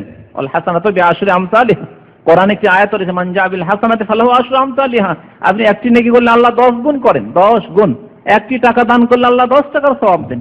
একটি অক্ষর পড়লে 10 নেকি হলো। তাহলে নবী করিম সাল্লাল্লাহু আলাইহি ওয়াসাল্লাম বলছেন যে লা আকুলু আলিফ লাম মিম হারফুন, আমি বলছি না যে আলিফ লাম মিম, সূরা বাকারা শুরু করলেন, আপনি আলিফ লাম মিম পড়লেন তাহলে একটি অক্ষর হলো, না না না, 3টি অক্ষর হয়ে গেল। বাল আলিফুন হারফুন ওয়া লামুন হারফুন ওয়া মিমুন হারফুন, আলিফ পড়লেন একটি হরফ হলো, একটি অক্ষর, লাম পড়লেন একটি অক্ষর হলো, মিম পড়লেন একটি অক্ষর হলো, জালিকা যখন পড়লেন হয়ে গেল এক একটি করে অক্ষর, জালিকা, লাম, কাফ। কত সওয়াব! তাহলে একজন মানুষ যে কোরআন তেলাওয়াত করে, কোরআনের তাফসীর পড়ে, কোরআন হেফজ করে, কত অক্ষর পড়তে থাকে দিনে, যার কত সওয়াব রয়েছে। ওয়ালাকিন আলিফুন হারফুন ওয়া লামুন হারফুন ওয়া মিমুন হারফুন, যারা কোরআন তেলাওয়াত করে এবং কোরআন হেফজ যার যত বেশি রয়েছে, কোরআন মুখস্থ রয়েছে, হেফজ রয়েছে, তত বেশি কাল কিয়ামতে জান্নাতে মর্যাদা উঁচু হবে। একটি হাদিসে নবী করিম সাল্লাল্লাহু আলাইহি ওয়াসাল্লাম ইরশাদ করছেন তিরমিজিতে এই হাদিসটি রয়েছে যে কোরআনে কারীমের যে হাফেজ বা কোরআন যে তেলাওয়াত করতো বেশি বেশি, তাকে কাল কিয়ামতে বলা হবে যখন জান্নাতে প্রবেশ করবে, কি বলা হবে আল্লাহর পক্ষ থেকে? ইকরা ওয়ারকা, পড়ো এবং চড়ো, পড়ো এবং চড়ো, মানে পড়তে থাকো, আর যতদূর পড়া শেষ না হবে কোরআন ততদূর তুমি আরোহণ উপরে চড়তেই থাকো, আরোহণ করতে থাকো, ওয়ারকা চড়তেই থাকো তুমি। ওয়ারাত্তিল কামা কুনতা তুরাত্তিল ফিদ দুনিয়া, দুনিয়াতে পৃথিবীতে তোমার আমলের জগতে কর্মক্ষেত্রে যেমন তুমি কোরআন পড়তে ওইভাবে কোরআন পড়তেই থাকো আর উপর দিকে চড়তেই থাকো। জান্নাতে উচ্চ মর্যাদা আল্লাহ দান করবেন যতদূর পর্যন্ত ইনদা আখিরি আয়াতিন তাকরাউহা, শেষ আয়াত পর্যন্ত তোমার যতটা মুখস্থ আছে পড়তেই থাকো। যতক্ষণ সে কোরআন তেলাওয়াত তার যত মুখস্থ আছে শেষ না হবে ততক্ষণ তার মর্যাদাও শেষ হবে না, বাড়তেই থাকবে, উপরে চড়তেই থাকবে সে। সুবহানাল্লাহ। আল্লাহ রাব্বুল আলামিন এই মর্যাদা রেখেছেন কোরআনের হাফেজদের জন্য। কামা কুনতা তুরাত্তিলু ফিদ দুনিয়া ফাইন্না মানজিলাতাকা ইনদা আখির আয়াতিন তাকরাউহা, তিরমিজির হাদিস। যারা কোরআনে কারীম পড়ে তারা ফিতনা থেকে নিরাপদ থাকবে। ফিতনা, দুনিয়াতে অনেক রকমের ফিতনা হয়, মানুষের ধনের ক্ষেত্রে ফিতনা, ধন পাওয়ার কারণে অনেকে পথভ্রষ্ট হয়ে যায়, পাপে লিপ্ত হয়ে যায়। সাধারণ মানুষ ছিল তখন তো কিছু ধর্মকর্ম করতো বা পাপমুক্ত জীবনযাপন করতো, যখন পয়সা হলো তখন পাপের জীবনযাপন, মদ খাওয়া আর সুদ খাওয়া, ঘুষ খাওয়া বা হারাম খাওয়া আর হারাম ব্যবসা করা ইত্যাদি ইত্যাদি, বা অনেক পাপ শুরু করে দিল, যা হচ্ছে অনেকের মাঝে। অথবা এই ধনের কারণে, ধন না পাওয়ার কারণে অনেকে গুমরা হচ্ছে, এও ফিতনা। সবচেয়ে বড় ফিতনা মানুষের ইমানের ফিতনা। একজন মানুষ যদি মুসলিম থেকে গিয়ে নাস্তিক হয়ে যায়, মুসলিম থেকে যদি ফাসেক হয়ে যায়, পাপের জীবন যাপন করে, এর চেয়ে বড় ফিতনা আর কি আছে তার জন্য? যে নিজের ইমানকে নষ্ট করে তার জান্নাতকে ধ্বংস করছে, সে জান্নাতের পথ ছেড়ে দিয়ে সে জাহান্নামের পথে যাচ্ছে। এইরকম অনেকে পয়সার অভাবে, ধনের অভাবে গুমরা হচ্ছে, খেতে নেই, পেটে খেতে নেই, তো আল্লাহকেও চেনে না, ফিতনা এগুলি। তাহলে দারিদ্রতাও ফিতনা, আর বেশি সচ্ছলতাও ফিতনা। যদি ধন সম্পদের সৎ ব্যবহার না হয় তাহলে এও বড় ফিতনা, ইমানের জন্য, ইসলামের জন্য বড় ফিতনা। আর দারিদ্রতাও বড় ফিতনা, ইমানের ফিতনা। এছাড়া দুনিয়াতে অনেক রকমের ফিতনা রয়েছে, শারীরিক ফিতনা রয়েছে, পারিবারিক ফিতনা রয়েছে, সামাজিক ফিতনা রয়েছে, আর্থিক ফিতনা রয়েছে, বিভিন্ন রকমের। মানুষ আজকাল ফিতনায় নিমজ্জিত হচ্ছে, মানুষের জীবনে অনেক রকমের ফিতনা রয়েছে। সবচেয়ে বড় ফিতনা, যেই ফিতনার কথা নবী করিম সাল্লাল্লাহু আলাইহি ওয়াসাল্লাম বলেছেন, সে হচ্ছে দাজ্জালের ফিতনা। যেই ফিতনা থেকে নবী করিম সাল্লাল্লাহু আলাইহি ওয়াসাল্লাম প্রতিটি নামাজের শেষ তাশাহুদে, দুরুদের পরে, তাশাহুদ এবং দুরুদের পরে আল্লাহর কাছে কি চাইতেন? পানাহ চাইতেন। ওয়া নাউযু বিকা মিন ফিতনাতিল মাসিহিদ দাজ্জাল, হে আল্লাহ, এই দাজ্জাল মাসিহিদ দাজ্জাল সারা পৃথিবীতে বিচরণ করবে এবং প্রত্যেক মানুষকে গোমরাহ করে পথভ্রষ্ট করবে, এক হাতে জান্নাত আর এক হাতে জাহান্নাম দেখাবে। আল্লাহ, এই ফিতনা হচ্ছে সবচেয়ে বড় ফিতনা, ঈমান ইসলাম লুটে নেওয়ার ফিতনা। ঈমান ইসলাম লুটে নেবে, ভালো ভালো মানুষ দেখবে যেহেতু জান্নাত দিতে পারছে, জাহান্নাম দিতে পারছে, যাকে ইচ্ছা জবাই করে দিচ্ছে, জাহান্নামে পাঠিয়ে দিচ্ছে, যাকে ইচ্ছা জান্নাতে পাঠিয়ে দিচ্ছে। যখন ইচ্ছা আকাশের দিকে ইশারা করবে, হঠাৎ করে মেঘ দেখা দিবে, মেঘ থেকে বৃষ্টিপাত হবে, আর ফসল দেখা যাবে, একেবারে শস্য শ্যামল ভরা এই জমিন, এসব দেখিয়ে দিবে। গুমরাহ হয়ে যাবে মানুষ, ভালো ভালো মানুষ গুমরাহ হয়ে যাবে, এই ফিতনা থেকে বাঁচতে পারবে না। এই জন্য নবী করিম সাল্লাল্লাহু আলাইহি ওয়াসাল্লাম 1400 বছর আগে তারপরে তিনি পানাহ চেয়েছেন মাসিহিদ দাজ্জাল থেকে। এবং এই কানা দাজ্জাল থেকে পানাহ চাইতে নবী করিম সাল্লাল্লাহু আলাইহি ওয়াসাল্লাম আদেশ করেছেন, তোমরা 4টি জিনিস থেকে নামাজে পানাহ চাও, আল্লাহর আশ্রয় কামনা করো। দাজ্জালের ফিতনা থেকে বেঁচে থাকা অসম্ভব। নবী করিম সাল্লাল্লাহু আলাইহি ওয়াসাল্লাম এই ক্ষেত্রে মক্কা মদিনার ফজিলতের কথা বলেছেন যে সারা পৃথিবীতে এই দাজ্জাল ঢুকবে, এই দুটি শহর ছাড়া মক্কা আর মদিনায় প্রবেশ করতে পারবে না এই দাজ্জাল। তো এই দাজ্জালের ফিতনা থেকেও মাহফুজ থাকবে, নিরাপদ থাকবে যে ব্যক্তি কোরআন তিলাওয়াত করে, যে ব্যক্তি কোরআন মুখস্থ করে, যে ব্যক্তি কোরআনের প্রতি আমল করে, কোরআনের চর্চা করে। নবী করিম সাল্লাল্লাহু আলাইহি ওয়াসাল্লাম ইরশাদ করেছেন, মান হাফিজা 10 আয়াত মিন আউয়াল সূরাতিল কাহফ ওয়াসমা মিন ফিতনাতিদ দাজ্জাল। মুসলিমের হাদিস। যে ব্যক্তি সূরা কাহফের প্রথম 10 আয়াত মুখস্থ করবে, প্রথম 10 আয়াত সূরা কাহফের যে ব্যক্তি মুখস্থ করলো, সে দাজ্জালের ফিতনা থেকে মাহফুজ থাকবে, দাজ্জালের ফিতনা থেকে নিরাপদ। যদিও দাজ্জালের জামানাও চলে আসে, দাজ্জাল চলে আসলো এমন জামানাতে তার জীবন, তার যুগ, যে সেই যুগে দাজ্জাল চলে আসলো, তাহলে দাজ্জালের ফিতনা থেকে নিরাপদ থাকার জন্য সূরা কাহফের এই প্রথম 10 আয়াত যথেষ্ট। নবী করিম সাল্লাল্লাহু আলাইহি ওয়াসাল্লাম ইরশাদ করেছেন, যে ব্যক্তি কোরআন তেলাওয়াত করে, যদিও কষ্ট হয় পাঠ করতে, তার বড় সওয়াব রয়েছে। কোরআন যারা তেলাওয়াত করে তারা দুই শ্রেণীর। এক শ্রেণীর মানুষ আছে যে কোরআন তেলাওয়াত এত সুন্দর করে শিখেছে যে খুব সহজ, কোরআন তেলাওয়াত করছে যেমন পানি, পাত্র থেকে পানি ঢালতে যেমন কোনো কষ্ট হয়, পানি পড়ছে কষ্ট হচ্ছে না। মুখ যদি খোলা থাকে পাত্রে তাহলে পানি পড়ছে, কোনো কষ্ট নেই। ওই রকম কোরআন তেলাওয়াত হচ্ছে যেন মাতৃভাষার মতো। আর যারা অল্প স্বল্প কোরআন পড়েছে, উচ্চারণ করতে কষ্ট হচ্ছে, তার মাতৃভাষা আরবি নয়, আর এক একটি আরবি উচ্চারণ করতে বড়ই কষ্ট হচ্ছে। জিম আর জায়ের তফাত, দাল আর জাল আর জয়ের তফাত, এই তফাত অনেকেই করতে পারে না, তারপরে কষ্ট করে কোরআন তেলাওয়াত করছে, যেহেতু তার দিন, তার কিতাব, তার দিনের কিতাব কোরআনে করিম, কোরআনে করিমের তেলাওয়াতের ফজিলত রয়েছে, কোরআনে করিম চর্চার ফজিলত রয়েছে। এই ফজিলত সে হাসিল করতে চায়, তার জন্য বড় ফজিলত রয়েছে এবং অসংখ্য সওয়াব তার জন্য রয়েছে। বিশেষ করে নবী করিম সাল্লাল্লাহু আলাইহি ওয়াসাল্লাম একটি হাদিসে বলছেন এই দুই শ্রেণীর মানুষের কথা, আল মাহিরু বিল কোরআন, যারা কোরআনের মাহির, মাহির মানে পারদর্শী, যারা কোরআন পড়ায়, কোরআনের তাফসিরে, কোরআনের তিলাওয়াতে, কোরআন মুখস্থ করে, মাহির পারদর্শী, পড়তে তার বাধে না, সুন্দর করে তাজবির সহ কোরআন তেলাওয়াত করতে পারে। এদের মর্যাদা কেমন? মা সাফারাতিল কিরামিল বারারা, এদেরকে আল্লাহ স্থান দেবেন কাদের সাথে? ফেরেশতাদের সাথে। সাফারা, সাফারা বলা হয়েছে দূত, ফেরেশতাদেরকে। আল কিরাম যারা সম্মানিত, আল বারারা যারা সৎ। ফেরেশতারা সবাই সৎ, অসৎ কেউ নেই ফেরেশতাদের মধ্যে, যাতে ফেরেশতারা নাফরমানি করে না। তাদের নাফরমানি করার, বিরুদ্ধাচরণ করার, গুনাহ করার কোনো শক্তি আল্লাহ দান করেননি তাদেরকে। মানুষ এবং জিনের মতো নাই যে উভয় শক্তি রয়েছে ফেরেশতাদের মধ্যে। তো আল্লাহ সাহচর্য দান করবেন, সাথী সঙ্গী হতে পারবে কাদের?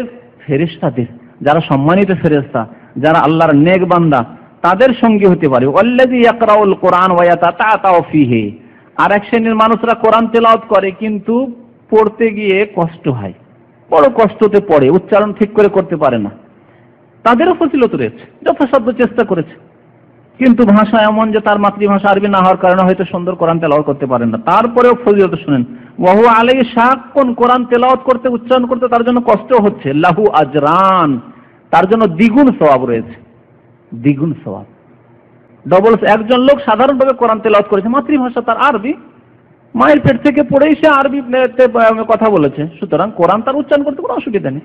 একজন অনারব ব্যক্তি, সে কোরআন শিখেছে, বড় কষ্টই কোরআন পড়ছে, দ্বিগুণ সওয়াব পাবে। ওই মাতৃভাষায় যে কোরআন তেলাওয়াত তার চাইতে ডবল সওয়াব ওই ব্যক্তি পাবে যার মাতৃভাষা কোরআন নাই। সুবহানাল্লাহ। কোরআন আরবি ভাষায়, কিন্তু আল্লাহ রাব্বুল আলামিন ফজিলত কাকে দান করেছেন? যে যত বেশি কষ্ট করে কোরআন শিখবে, যত বেশি কষ্ট করে কোরআন শিখবে, দ্বিগুণ সওয়াব তার জন্য রয়েছে। সহিহ মুসলিমের হাদিস। কোরআন যারা পাঠ করে তাদেরকে আল্লাহ রাব্বুল আলামিন মুক্তি দান করবেন। বিশেষ করে কবরের আযাব থেকে মুক্তি দানের কথা বলা হয়েছে সূরাতুল মুলকের ফজিলত। হযরত আব্দুল্লাহ বিন মাসউদ রাদিয়াল্লাহু তাআলা বলেছেন, সূরাতুল মুলকে হে আল মানিআতু মিন আযাবিল কবর, সূরা মুলক যারা নিয়মিত পাঠ করে তাদের জন্য ফজিলত হচ্ছে যে কবরের আযাব থেকে তাদেরকে এই সূরা মুলক মুক্তি দান করবে। কোনো ভারী কথা নেই, সূরা মুলকে দুটি রুকু পাঠ করলেন, 10 মিনিটও লাগবে না, 5 মিনিট থেকে 7 মিনিটের মধ্যে সূরা মুলক পাঠ হয়ে যাবে। যদি তেলাওয়াত করে শুয়ে যান তাহলে কবরের আযাব থেকে মুক্তি পাওয়া যাবে। এসব ফজিলতের এই অর্থ নয় যে নামাজ রোজা কেউ করবে না আর ফজিলত হাসবে না। যে ব্যক্তি সূরা মুলক নিয়মিত পাঠ করতে পারে রাতে, নিশ্চয়ই 5 ওয়াক্ত নামাজ পড়ে, নিশ্চয়ই সে ফরজ ওয়াজিব আদায় করে, তারপরে এই নফল কাজগুলি করে, তো কবরের আযাব থেকে মুক্তি পাবে। তাবরানীতে এবং হাকিমে হাদিসটি রয়েছে। এছাড়াও আয়াতুল কুরসি, সূরা ফাতিহা এবং সূরা নাস ফালাকের ফজিলতেও বলা হয়েছে যে মানুষের মুক্তি রয়েছে এই কোরআনে কারীমে। কোরআনে কারীমের আরেকটি ফজিলত হচ্ছে যে কোরআনে কারীম যখন তেলাওয়াত করা হয় তখন আল্লাহর পক্ষ থেকে শান্তি নাযিল হয়, রহমতের ফেরেশতারা নেমে আসে এবং আল্লাহর রহমত ঢেকে নেয়, আল্লাহর রহমত ঢেকে নেয়। একটি হাদিস রয়েছে সহিহ মুসলিমের হাদিসে, মাজতামা কওমুন ফি বাইতিন মিন বুয়ুতিল্লাহ, কোন ঘরে যদি কোন সম্প্রদায় একত্রিত হয়, ইয়াতলুনা কিতাবাল্লাহ, এবং তারা আল্লাহর কিতাবকে তিলাওয়াত করে, পাঠ করে, ওয়া ইয়াতাদারাসুনাহু বাইনাহুম, এবং আপোষে এক অপরকে শেখায়, কোরআন শেখায় অথবা কোরআনের তাফসীর শেখায়। সে কোরআন শুধু কোরআন তেলাওয়াতের মজলিস হোক, অথবা মানে কোরআন শেখাচ্ছে, শিখছে, কেউ শেখাচ্ছে, অথবা কোরআনের তাফসীর হোক, ওয়াজ মাহফিল হোক, দিনের আলোচনা হোক, তাহলে 3টি ফজিলত, বরং 4টি ফজিলত নবী করিম সাল্লাল্লাহু আলাইহি ওয়াসাল্লাম এখানে বলেছেন। ইল্লা নাযালাত আলাইহিমুস সাকিনা, আল্লাহর পক্ষ থেকে প্রশান্তি নাযিল হয়। ওয়া হাফাতহুমুল মালায়েকা, আল্লাহর রহমতের ফেরেশতারা তাদেরকে ঢেকে নেয়, ঘিরে নেয় চারিদিক থেকে। আর কি? ওয়া গাশিয়াতহুমুর রাহমা, আল্লাহর রহমত তাদেরকে ঢেকে নেয়। ওয়া যাকারাহুমুল্লাহু ফীমান ইনদাহু, 4 নম্বর ফজিলত হচ্ছে যে আল্লাহর নিকটে যে সব ফেরেশতা রয়েছেন, মানে আল্লাহর এক মুকাররাবিন ফেরেশতা, অনেক ফেরেশতা রয়েছেন যারা আল্লাহর নিকটে ডিউটিতে রয়েছেন, সাত আকাশের ওপর আরশ কুরসির কাছাকাছি যারা ডিউটিতে রয়েছেন।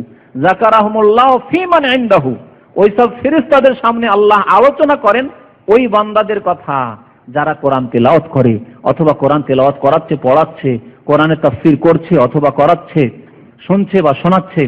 তো এদের সম্পর্কে আল্লাহ আলোচনা করেন সেই আরশ এবং কুরসির আশেপাশে যে ফেরেশতারা রয়েছেন সেই ফেরেশতাদের মাঝে, যে দেখো মারাদা হাওলা, এদের উদ্দেশ্য কি বলো দেখি। এরা যে এই যে রাত্রে বসে আছে কোরআন তেলাওয়াত করছে, কেউ শেখাচ্ছে, কেউ শিখছে, কেউ শুনছে, কেউ শোনাচ্ছে, এদের উদ্দেশ্য কি? ফেরেশতারা, হে আল্লাহ, এদের উদ্দেশ্য তোমার সন্তুষ্টি। আল্লাহ সাক্ষী করে বলেন যে তোমাদেরকে সাক্ষী করছি, এদেরকে আমি মাফ করে দিলাম। বলুন আলহামদুলিল্লাহ। কোরআনে কারীম পাঠ হলে মুমিনের ঈমান তাজা হয়, এই কথা এর আগে বলেছি। ওয়াইজা তুলিয়াত আলাইহিম আয়াতুহু যাদাতহুম ঈমানা, যদি মুমিন হন, আর মুমিনের লক্ষণ হচ্ছে যে কোরআনে কারীম আল্লাহর কিতাব যখন পাঠ হয়, তার যখন তাফসীর করা হয়, তো ঈমানে পরিবর্তন আসে, উন্নতি সাধিত হয়। আর যদি উন্নতি না হয়, কোরআন শুনছেন, কোরআনের তাফসীর শুনছেন না, কোনো পরিবর্তন নেই না, তাহলে ঈমানে ত্রুটি রয়েছে, আপনার ঈমান নবায়ন করতে হবে। তো মুমিন যে ব্যক্তি, সেই ব্যক্তি আল্লাহর কথা শুনলে যাদাতহুম ঈমানা, তার ঈমান বেড়ে যায়। ওয়া আলা রাব্বিহিম ইয়াতাওয়াক্কালুন, এবং তারা আল্লাহর উপর আস্থা ভরসা করে। চিন্তা করুন, আপনাকে একটি উদাহরণ দিয়ে বলছি, যে আপনার দেশ থেকে যদি একটি ক্যাসেট আসে, যাতে কিছু কথা আপনার আম্মা বলেছেন, কিছু কথা আপনার আব্বা বলেছেন, আপনার স্ত্রী বলেছেন, আপনার ছেলে মেয়েরা বলেছেন, আর ক্যাসেটটা দিয়ে পাঠিয়ে যখন শোনেন, তখন ওই অবস্থা কি ওই রকম থাকে যখন সাধারণ অবস্থায় আপনি আপনার আব্বা আম্মাকে স্মরণ করতেন, আপনার ছেলে মেয়েদেরকে, আপনার স্ত্রীকে স্মরণ, একই রকম থাকে? নিশ্চয়ই থাকে না। অথচ কার কথা শুনছেন? আপনার ছেলের কথা, মেয়ের কথা, অথবা আপনার স্ত্রীর কথা, বা আপনার বাবা মায়ের কথা শুনছেন। কিন্তু বাবা মায়ের যখন উপদেশ, বাবা তুমি নামাজটা পড়বে, মা বলছে, বাবা বলছেন বাবা তুমি দিনদারির সাথে থাকবে, তুমি হজ উমরাগুলি করবে, তুমি পাক জীবন যাপন করবে, তুমি পাক পবিত্র দেশে গিয়েছো, তখন কি আপনার অবস্থাটা ওই রকম থাকে যে একটু আগে ছিল যখন বাবা মায়ের কথা শোনেননি, ক্যাসেটটি শোনেননি তখন? নিশ্চয়ই না, সবসময় একরকম থাকেন। তাহলে মুমিনের লক্ষণ, মানুষের কথা শুনলে যখন এইরকম একটা পরিবর্তন আসে, তাহলে মহান আল্লাহ রাব্বুল আলামিনের কালাম কোরআনে কারীম যখন শুনবেন, যখন পাঠ করা হবে, তো ঈমান বাড়বে না? ওয়াইজা তুলিয়াত আলাইহিম আয়াতুহু যাদাতহুম ঈমানা ওয়া আলা রাব্বিহিম ইয়াতাওয়াক্কালুন। শেষখানে বলি যে কোরআনে কারীমে রয়েছে শিফা, আরোগ্যতা রয়েছে, আরোগ্যতা রয়েছে, আধ্যাত্মিক আরোগ্যতা, রূহের চিকিৎসা। আর রূহের চিকিৎসা অর্থাৎ ঈমান দিয়ে তার চিকিৎসা, কুফরি, শিরক, নেফাক, কপটতা, ঈমানের দুর্বলতা, মানুষের অন্তরে যেসব ব্যাধি সৃষ্টি হয়, হিংসা। আল্লাহ রাব্বুল আলামিন আমাদেরকে কোরআন বোঝার এবং তার প্রতি আমল করার তৌফিক যেন দান করেন। আল্লাহ তাআলা আমাদের গুনাহ খাতা যেন মাফ করে দেন। আমিন। সাল্লাল্লাহু আলা নবিয়িনা মুহাম্মদ ওয়া আলা আলিহি ওয়া সাহবিহি আজমাইন।